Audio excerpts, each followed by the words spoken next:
Now, I want to start by talking about Kevin Kelly. How many of you all have heard of Kevin Kelly, or have you heard me talk about it, right? So I know I talk about this a lot, but maybe you haven't heard it. And Kevin Kelly is the gentleman that wrote the article about 1,000 true fans at kk.org. How many of you all have heard about that article, right? It's about, I think it's really old, in fact. I think it's over a decade old, but it's relevant. So if you heard of that article, please put the number 2 in the question box. If you haven't, put the number 3 in the question box. If you have not heard of the article or about the article with Kevin Kelly, and here's what the article says. And when you get a chance after the call, I want you to go over and read the article, right? It's at kk.org, the Technium 1,000 True Fans. If you haven't read it, head on over there and read it. And basically what Kevin Kelly says is if you're a creative person, you shouldn't be trying to get everybody onto your list. You shouldn't be trying to get everybody into your marketing funnel. Does everybody make sense? You're not marketing to everybody. And even if you're inside the internet marketing niche, believe it or not, you don't want everybody. That your market is not everybody. Your market isn't to make as big a list as you can. I know that, the money is in the list, and the bigger your list is, then the more you're going to be able to make when you send out affiliate offers and when you send out your offers. That's partially true. I'm going to get to that here at the end, but it's only partially true. You're not after everybody because that's not going to be sustainable. The way you sustain a presence is you kind of figure out who you're after and what it is you want to deliver. And so you're really only after somebody who's a true fan of your work.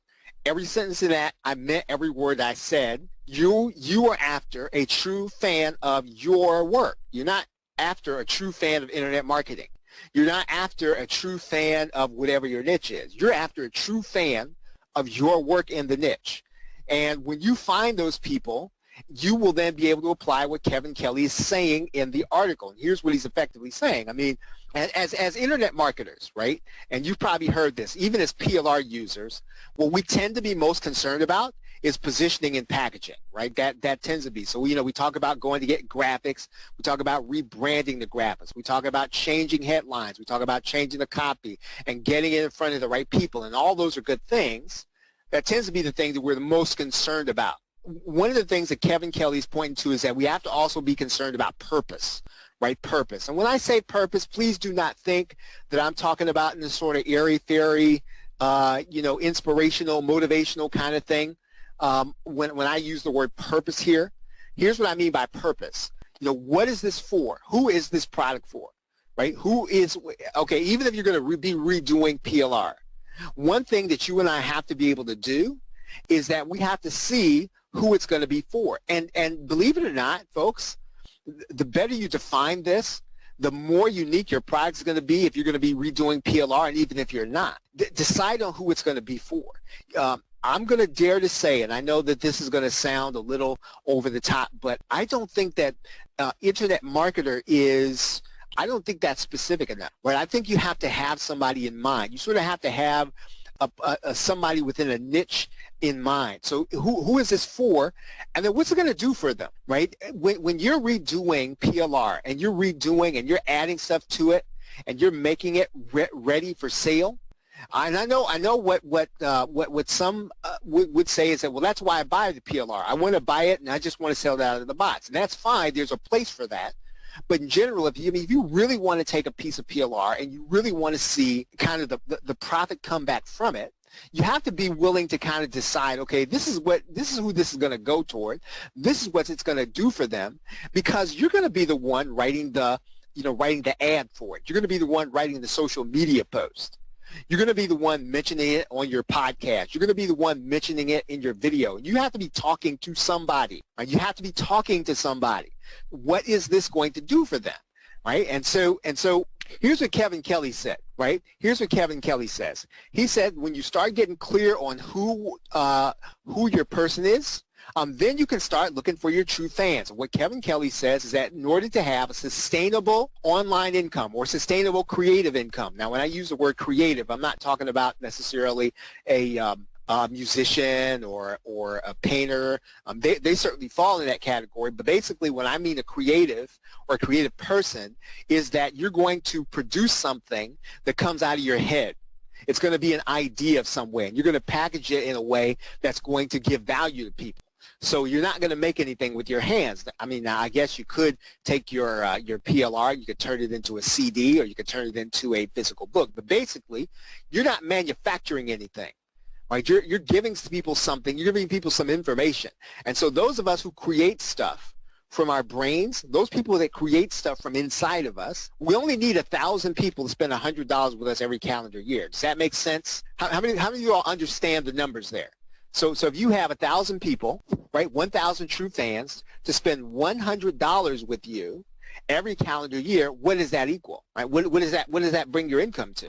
Right, from your online business? Well, that brings you to $100,000, which is sustainable for most people. Now, you might need to adjust that. I think I did.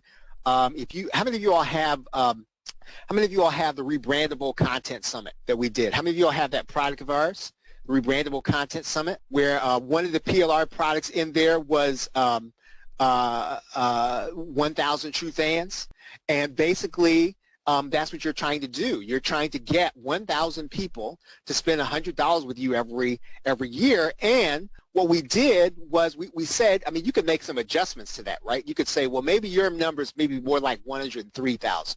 Maybe your number's 97,000. But basically, you start with a baseline of $100,000, and but the formula is still the same.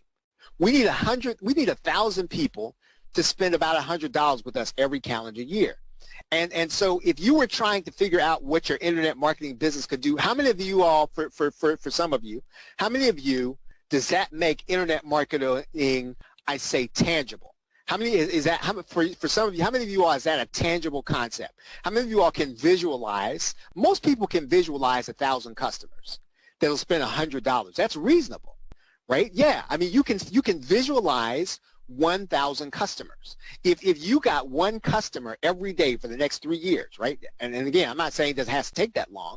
I'm saying if you got one customer for the next 3 years, right, you'd have those 1,000 customers. Of course, you get them faster than that, right? But I'm just saying that if all you did in your online business and you got one customer to spend $100 and you kept that customer for 3 years, by the time 3 years was over, you'd have your 1,000 customers, and then you just need them to be spending $100 a year with you. Not $100 a month, $100 a year. So let's talk about what that means further. Well, also I'm going to suggest a book to you. I'm going to suggest a book to you that I am reading right now that will talk about positioning. It's by Ryan Holiday. It's called The Perennial Seller. If you have a chance to get that, go and pick up that book. It's very good for us who are internet marketers. The Perennial Seller by Ryan Holiday. I'll give you a link to it at the end of this call.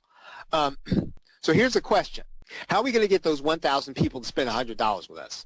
Right? Isn't that the question? And of course, we're going to get them to buy stuff. We're going to need to do upsells. We already aware of that, right? That we're going to get people to do upsells. And I'm preaching to the choir. Then I know you already know that, so I'm not going to focus on that. So is everybody clear on what I mean by doing upsells? Most of you are, I'm sure, because you're internet marketers. So if you're comfortable, you understand what I mean by that. That's going to get you closer to get to people spending that $100 with you every year. Put the number 1 in the question box. Okay, you need to do upsells, and I know, I hear sometimes that, well, I don't know if I really want to do that. I mean, it kind of irritates people, and I guess if you do it wrong, it can. But you need to do upsells, and we'll talk about that during the 52 weeks. We'll spend some time on that, one session on that. We'll probably spend more than one session on that, but I'm just going to say here, there's going to be something that you need to have as part of your marketing mix. And then you got to close off leaks in your funnel. You got to close them all out. Right? And what I mean by that is all the little places where people are clicking on links and they're not clicking on your link. All the little places where people are opening up PDFs from you and they're not clicking on your links. All the little places from you and you're sending people off to affiliate links and directing them to here, there, and everywhere to go and get stuff for their internet marketing business, and you're not directing them back to your site. You got to, number one thing you got to do tonight, you got to close off the links.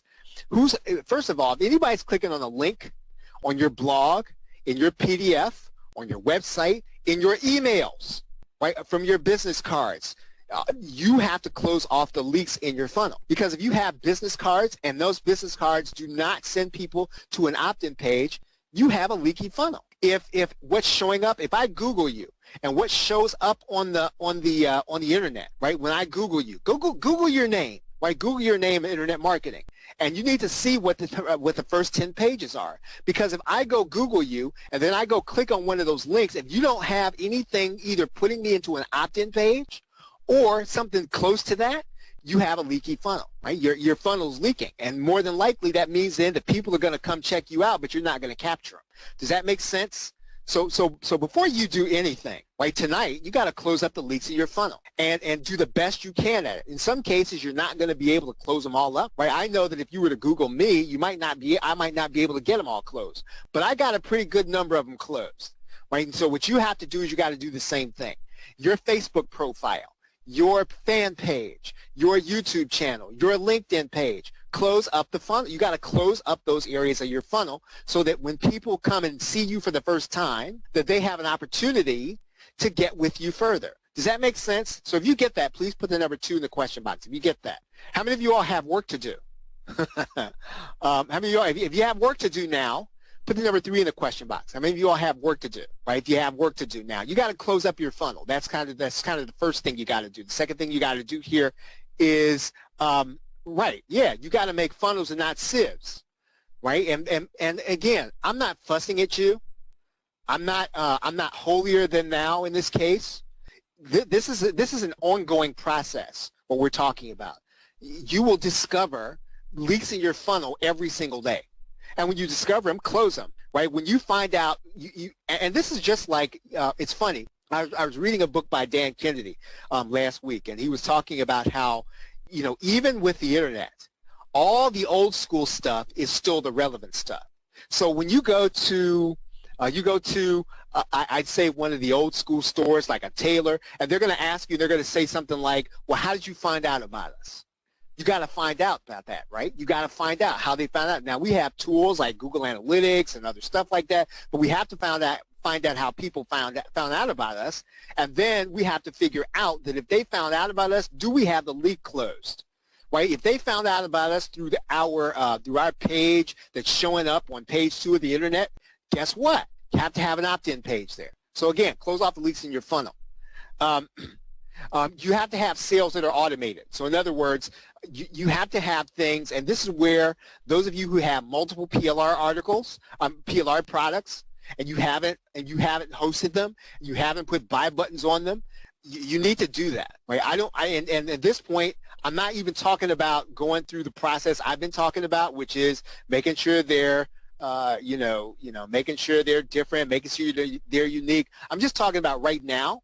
You bought them, get them hosted, get a buy button on them, and start telling people about them when they come to your website. Because guess what? I mean, people click on links all the time. People get curious. People go looking for stuff. And if you don't even have your offers hosted and you have them available, guys, I'm dead serious. It'd probably take you 20 minutes to get a PLR product hosted. There really is no reason, quite honestly, there's no reason for you to not to have your PLR articles hosted, folks. I'm serious, and I'm the same way. Now, I will tell you this: if I ever, now I don't tend to sell a lot of PLR, but anything that I bought, you better believe this: it's up someplace. Okay, so you got to get your offers you got to make sales that are automated. You can't make sales that are automated if you don't have your offers hosted, because what you're going to end up doing, and this is what most marketers do, is they send people to affiliate links, and that's fine. You'll make money, but it's leaky, right? How many of you all have ever heard this concept that people talk about in various, in various economic circles, and they talk about how a dollar circulates, whether or not a dollar is circulating in a community? How many of you all have heard that concept before? If you've heard that, people talk about that, dollars circulating in a community. Well, here's the thing: you got to apply that same concept to your business. You have to apply the same concept to your business. If a dollar's not circulating inside of your marketing funnel, then you have a leaky business. And that means then you're not making as much as you should be making, and you're leaving money on the table. That means that if I buy something from you, then I should buy two things from you. If you should be finding out what else I need, and you should have links someplace for me to buy it from you. And I'm not saying there's anything wrong with affiliate marketing. I do affiliate marketing. But I'm saying to you that you have to have other things where people buy it from you. And so that the dollar circulates, right? It should circulate inside of your business before it goes outside. And again, that's a minor point, but it's an important point that doesn't get discussed enough, because that really is how you get to your $100 in a calendar year. If I click on one thing and I buy one thing from you, I should buy two. Right? Does everybody get that? So if you get the concept, what I mean by that, please put the number 4 in the question box. If you get that. Okay, so sales that are automated. And so this is really why you need to know who you're marketing to and what they're going to need, and you got to be talking to people, right? However you talk, I don't care how you talk to them, whether you do it through survey, ask them directly, however you do it, right? We'll have a session on that, but you got to be talking to people and finding out what they need. And if you know they need it, you don't want to create it, then you go and buy it, right? And so so don't wait for a PLR product to launch on Facebook ads if you know people are asking about Facebook ads and they're on your email list. Don't go wait for somebody to launch it. Go buy it. I don't care if it's not on the launch price, right? Because more than likely, you got 2 or 3 people asking for something and you have it available. Guess what? More than likely, other people are going to want to know about that. And so you're going to want to have that on your site for people to go and buy it. So again, if you don't know how to create it yourself, go buy it, right? That's what PLR is for. And we already talked about picking a medium to deliver your content. And again, it's not as important which one you do. Believe it or not, it's not as important as to whether or not you use Facebook Live versus YouTube Live, as long as you're creating content on a regular basis. Right? And I know that, I know that Facebook Live is hot and all the other stuff, and I've heard that it's a central marketing tool for marketing, and I think it is. But you don't have to be, you don't have to have it if you're not creating content on a regular basis. If you're creating content on a regular basis, I sincerely believe this, that wherever you are, your true fans are going to find you. Right? Your true fans are going to find you. Even if you're writing blog posts, you say, well, nobody's reading my blog posts. Well, keep writing, right? Keep writing. Nobody's coming to see my YouTube channel. Then keep creating videos, right? Creating them on a regular basis. Nobody's watching. I don't have any engagement on my Facebook Live. Then keep doing them on a regular basis, right? But just try not to do everything, right? Where what happens is people say, you know what, Facebook Live, that sucks. I'm going to do YouTube Live. YouTube Live, oh man, nobody's coming to my YouTube Live now. That sucks. I'm gonna blog. Man, this sucks. I'm gonna go do podcasting, right? And what happens is, you start out and you never quite get consistent at doing this. Now ask me how I know, because everything I just mentioned to you is stuff I did. Right? It wasn't until I really said, okay, you know what? I know I could do everything. I'm not going to do everything. I'm going to do one thing. I'm going to do it right. Right? And even still.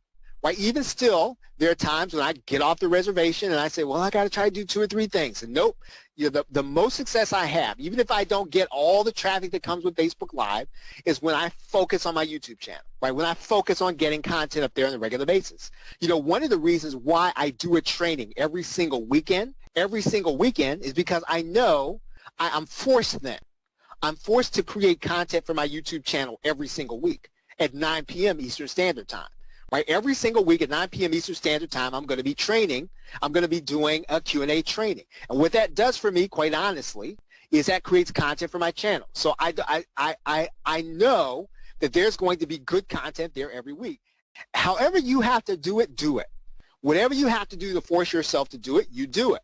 Now, I want to talk about another concept. So you've decided on your content, right? You've decided how you want to create it. I want to talk about the second level. Right, second level, where you want to embed your offers. Anything that's going to have graphics in it, right? Figure out how to get your link in the graphic. Don't have graphics that are not clickable to your link. So I'm not saying don't use graphics. I'm saying every place where there's a graphic, put your link in there. Right? Seriously. And if you can't do that, then I don't even know if the graphic is going to be necessary. Right? Yes, make sure you make your graphics so they explain to your visitors what they, what you're trying to tell them. But if that graphic doesn't lead me to anything where I can buy something for you or where I can opt in, forget it, right? I don't want to say it's a waste of your time, but I don't think you and I have time for that.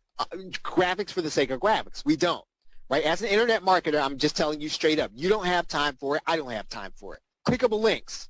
So if you don't have if your clickable links are going to, just reference stuff, I'll tell you what, here's what you're going to do. You're going to start putting that stuff on your blog, and then where your blog will have all your other links. But don't just put a clickable link off to any place. Even if you're going to reference another article, put that article on your blog and then have all your other links there. Does that make sense? So if you get what I just said, please put the number 5 in the question box. So again, clickable links need to go to your sites. Clickable links need to go someplace where I can buy something from you. If they don't, then you're not going to get to the passive point, and you're going to have all these leaks in your business. And any forms that I have to fill out, right? If I have to fill out a form with you, what should come at the end of that form, right? When I hit the submit button, what should happen, right? I should be sent to your offer. I think is it Kip or Chip? Right? Chip says it's like building a house. It is. It really is. And so what you have to kind of do first is you really do have to build a foundation. And really your foundation, Chip, is that you have to have those offers available. And then you've got to start creating content.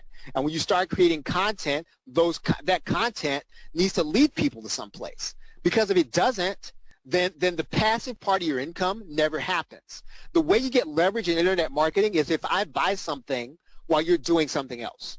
Right, that's how you get leverage. That's how your income really does multiply. So if you and I've had this discussion with a lot of my friends, and I say to them that I don't care how many times, I don't care how good your emails are converting. If you're earning all your income based on how you send income, then all I have to do is break your arm, and you're not going to make any money because you can't send you can't send email, right? And so in other words, you and I have to develop. See, they're sort of, and I'm gonna take a detour right now. I'm going to take a detour. You know what the game is, internet marketing, right? With those 1,000 true fans, you want them coming to you, right? Not because of something you just produced, but because of the stuff you have.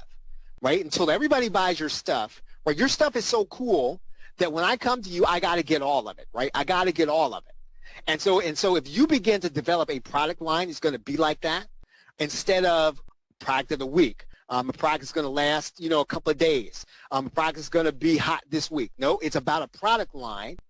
And so when I come to you, I just need to get everything. When you are doing that, what you're doing is you're doing, as what Chip said, it's like building a house. You're building a foundation. That's where your passive income is going to come, and that's where your dollars are going to circulate. Right? Your dollars are going to circulate if I have to buy 10 things from you, and they're all as cool as the first thing I bought. Does everybody get that? So if you get that, please put the number 6 in the question box. Now, I'm not saying that you have to have all that to get started. I'm saying get started on it so that you can get there. Right? Get started on it so you can get there. Okay, now, polls and surveys. All the polling software, all the survey software, all the polling software and survey software leads you someplace. It has to take you someplace. If your survey software does not send the visitor someplace, right? Don't use it. It's a waste of your time. Get another piece of software. I'm serious. So at the end, they click the button, and that survey needs to send them someplace. And personally, it should be sending them to an offer, right? Something, or an opt-in page. If it does not, you just wasted your time getting them to fill out your survey. Does that make sense? Okay, so think about this for a second. Think about this. You did something that 80% of people on the internet didn't do. You got traffic to something of yours. Are you digging that? You got traffic of something that you did, and you got them to go through a survey. Are you digging that? And so then you did something that 80% of the people on the internet couldn't do. They fill out your survey, and at the end, what do? It doesn't send them anyplace. It's a way, get rid of it. Get rid of it, right? I don't care if you got it free. I don't care if you paid for it. Go get another one. Polls and surveys. If it's not sending people to something that you can buy, they can buy something from you, or they can opt in. Get rid of it. Quizzes, same thing. Same thing with quizzes. Whatever you bought, if it's a cool quizzing program and it's going to get engagement and it's going to make them think, I don't care how good they think of you after they finish the quiz. I don't care about that. You know what I care about is whether or not you got a lead from it, whether or not they had to make a decision about an offer. Because look, if I fill out a quiz and you didn't capture me as a lead and you didn't even try, can I just tell you, what did you do? And again, when I say this to you, ask me how I know. Because I've done all these things. Right now, you're opt-in, right? You're opt-in, believe it or not. And again, I do not always do this for strategic purposes, but I want you to think about something. When you get somebody to opt in, I'm going to say a significant portion of them are going to opt right back out once they get your freebie. And so there's a case for sending people, directing people to an offer before they finish the process. And again, I'm not saying it's right or wrong. I'm just saying you may not ever see those people again. And so they may opt in, they go all the way through the process, and then they get your thing, and they hit the unsubscribe button. And you never got a chance to show them an offer. So what I'm saying to you is that you have three points in the opt-in process where you can present an offer. You can present an offer in the thank you page. You can present an offer in the confirm. You can present an offer in the first email. And if you don't take advantage of any of those, right, if you don't take advantage of any of those, then it's possible that, again, I might opt in and you may not ever catch me, right? I could be a slippery guy, right? I could just slip right on out your marketing funnel. Headers and footers, right? Headers and footers. All headers are clickable. All footers are clickable, right? How many of you all get curious and click on stuff? Your buyers are the same way, right? Your buyers people just get curious. They want to see where stuff goes, and they click on stuff. And your headers and footers need to lead someplace where they can either opt in or buy something, right? Because if they don't, once again, it's leaky funnel. Right? If they're just clicking on stuff, they're just kind of messing around. Maybe they're at the office that day, right? And just clicking on stuff, right? Waiting for something to happen, waiting for a meeting. They're clicking around on something, and then your header and footer doesn't lead any place. Put a link in that header and footer. You can do that in WordPress.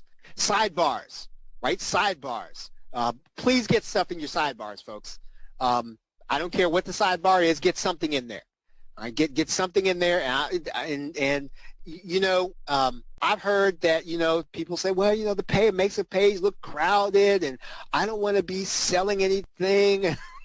Well, I mean, that's fine, but it just depends, right? It depends on what you're trying to do with your business, right? If you want to live to fight another day, then you got to make sales, right? I don't know how many of you all have significant others.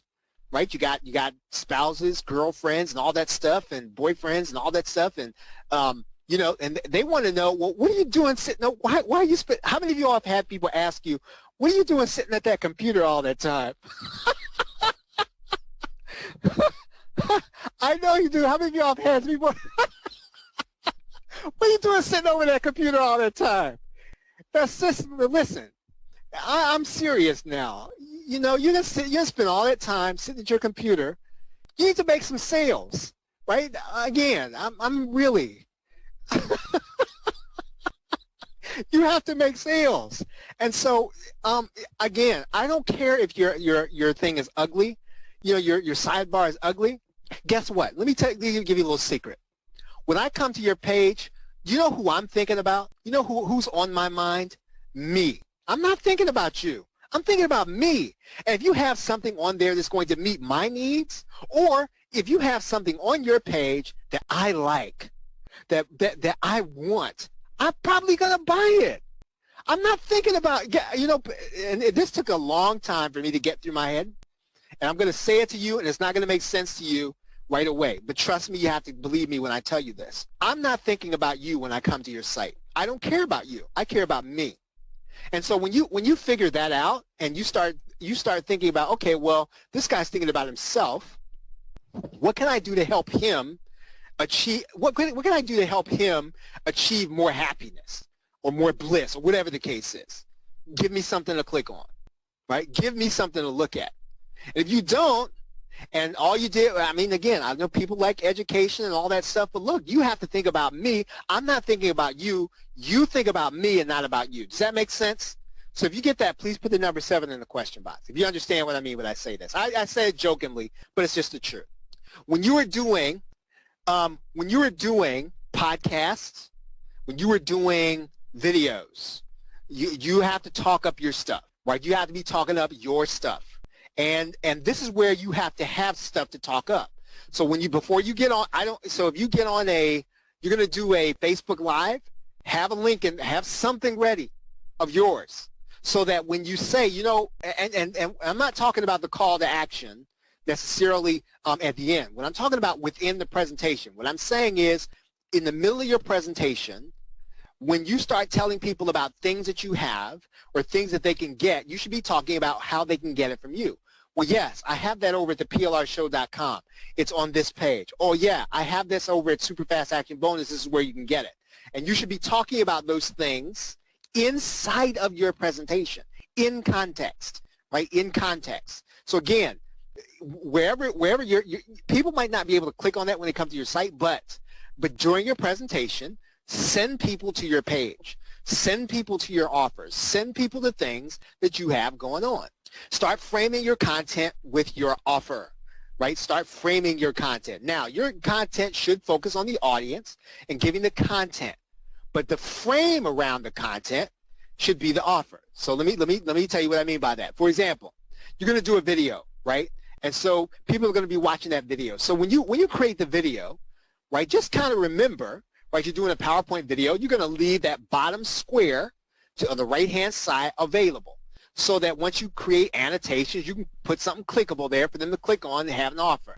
So you're not covering up any of the words. Again, that's just the little forward thinking. You're thinking about how your video is going to be structured.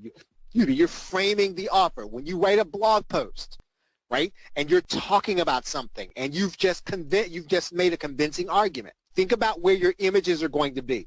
You put your image close to the argument that you made and you make it clickable. Again, you're thinking about how to frame the content with offers. And again, once again, I said this, I'm going to say it again, I'm going on record as saying this, don't put images in there if they don't have an offer with them, right? Don't put an image in there unless you have a place for me to opt in from it at minimum, right? And so when you're writing a post, put an image in there and structure it so that it goes with where you made the point and it goes to something that I can get from you. Now, just talking about in your presentation, be purposeful about what you have. Again, be intentional, right? Tell people where they can go on your site to get stuff. If you're going to do audio offers, now this is really kind of important, and it's something that I haven't done a good job of, and I'm learning to do a better job of. When you're doing a podcast, right, and I do a lot of audio, I like doing audio, make sure that the URLs are easy to remember, right? Make sure you have an easy to remember URL for your audio if you're going to do audio. So something really, really, really simple that you can tell people, so when you give them the link, so they won't have any question as to where to go. Does that make sense? And again, I have not done a great job of that, but you can do a better job than I can, and hopefully you will. So if you get that, please put the number 8 in the question box. Get a URL, and again, if you got to go get a domain name just for that purpose, if that's the only thing you're going to use that domain name from, that's fine, right? A domain name is $10 a year, and all you're going to use it for is when you're doing audio, so that it's easy for people to kind of get to, right? And then you set up all your offers ahead of time with cloaks and redirect, right? Now, so going back to Kevin Kelly, right? We talked about this idea that we need 1,000 true fans that are going to spend $100 a year with us, right? And so we got to be able to answer this question. This is kind of important. What's the goal of your business for me, your customer, right? And so you got to answer some questions. And here's what we want to ask. How much at this minute, right, can I spend with you, right? So if I bought everything I could buy from you, how much could I possibly spend, right? That you have to know that, you got to know that number because you got to set a goal. How much do you want me to buy from you? What ultimately do you want me to buy from you? Is it your high-ticket coaching? Is it your membership? Again, you have to know this when you're setting up your content, when you're setting up your offers. What do you want me to? Now again, don't not put up your offers until you have. So in other words, please put up your offers, right? Don't stop that process. What I'm saying is develop a product line. Figure out what you really want me to buy, because that's how you're going to write your emails, right? You start writing your emails, right? Maybe you want me to buy an affiliate offer, maybe you don't. Because, listen, if your goal is to get me into your membership, then don't send me to get in somebody else's. Seriously. You know, if I buy everything I can buy from you, is that going to get you to your $100? If it's not, you got to create stuff so that I can get to it, right? In your inventory right now. Right, in your inventory, whether it's with PLR, whether or not stuff you created, whatever it is, do you have enough stuff that I can, if I buy everything you have available right at this minute, can I buy $100 from you? Right? If I can't, then at this point, you and I might buy some stuff from you, but I might not be able to be your true fan. Right? I can be a true fan of yours when I can buy $100 worth of stuff from you. Okay, well, I need to stay your customer forever, right? How many of you all like losing customers after a year or two? I don't, right? I don't, and I have no desire to. I don't want to, right? So you should not either. And so basically, what you've got to do is you've got to be talking to people, and you have to figure out, well, you know, what are they going to need, and you've got to be ahead of them, so they have to stay your customer forever, right? If they want to be successful in the thing they first came to you for, you want them to have to stay your customer forever, right? Forever. You say, well, how long's forever? It's forever. Really? Okay, so what? They spent $100 with you last year. Do you want to go out and get new customers next year? If you got 1,000, if you worked hard to get 1,000 customers, do you want to go out and get 1,000 more next year, right? All new because you lost the first ones? No, right? Figure out what you need to keep me forever. Okay, if I continue to grow personally as your customer, this is important, right? If I continue to grow as your customer, what else can you sell to me, right? What else can you sell? If I accomplish my goals as your customer, what else can you sell to me? Is it available, right? Again, if you don't have it, get the PLR and make it up. You know, are your offers passively set up for me to get there with you? If they're not, ladies and gentlemen, you got work to do. Right? If your offers are not passively set up right at this minute, right? So if I came through your marketing funnel, I can't click on all the stuff to buy from you, then you can't make the money, right? Really and seriously. I mean, really, I'm not trying to be flippant. I'm really serious. If your offers are not passively set up so that I go to certain pages and there just happens to be this offer there, right? Where you're talking about Facebook and then you have a Facebook offer there. If I can't buy that from you, then I cannot possibly get to spend $100 with you. Right, even if I want to. So you got to start thinking about the path, right? The path. What's the path? What's the path you want me to do? So you got to start thinking about the path, right? The path. What's the path? What's the path you want me to do for your business? So here's a customer's path. So customer opts in, right? And maybe they opt in through a product sale. In other words, you capture the lead. They might come through content. They might come through a free offer you have on Warrior Plus. They might come through a viral offer you have set up on UpViral. So what do you want them to do next, right? What do you want them to do next? What do you want to see them do next? And again, in general, right now, you know, people take different paths, but in general, you and I should have a path we want them to go through. And I think again, you don't have to do it this way. You don't have to do it the way I'm saying you got to do it, right? This is the way I do it. Right, and I think there's a reason for this. I think you gotta want to get them into some kind of training, right? You might get them into a training product, but that's what the weekend Q&A is for, right? The weekend Q&A, I do that. I want people trained. That's what the email is for. I write an email every single day, and that email is probably going to have more in it than you're used to seeing. And I don't really care if not everybody reads it every day. I'm going to train in my emails, right? Because I want people to trust what I'm saying, right? I want people to trust what I'm saying. And so you can use, and I put an asterisk here because you can use email for training.